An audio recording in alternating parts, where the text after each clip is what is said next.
Hey there, Dana. Hey there, the beautiful Haiti. I'm so sorry not to be with you. You know how important to me this journey to Eros Power is. I mean, quite honestly, it's the high point of my life. And working with you guys has been so wonderful. And when I feel into that, I think it's because this journey, this Eros Power journey, is really it's an evolutionary journey, isn't it? And I think to not do this journey alone, to have the benefit of friends and loved ones and community with us, what better way to spend our life? You were kind enough to ask me to share what motivated the book Eros Power with Bill. And I think that's the word I want to use, that it was about evolution.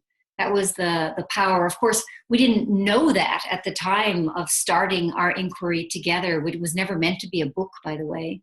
The inquiry was, why was it so difficult for us early on to have a relationship that was creative?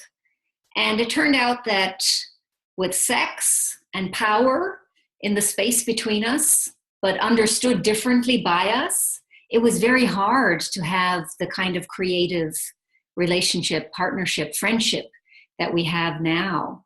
So in a way, this book was a journey back through the development of the relationship between a man and a woman, a man who had more power, had more privilege, and a woman who didn't think she had a whole lot of privilege, but probably had just a little bit.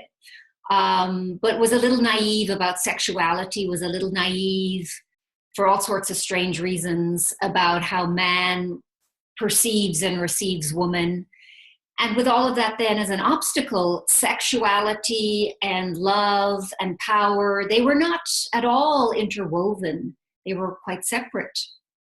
And so the evolution then that happened in the inquiry of writing, which became the book, the evolution was to see how these things begin to interweave.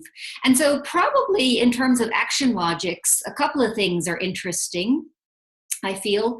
One, that I probably met Bill in my achiever, moving into redefining mode, and yet the center of gravity of the relationship was much more about diplomat.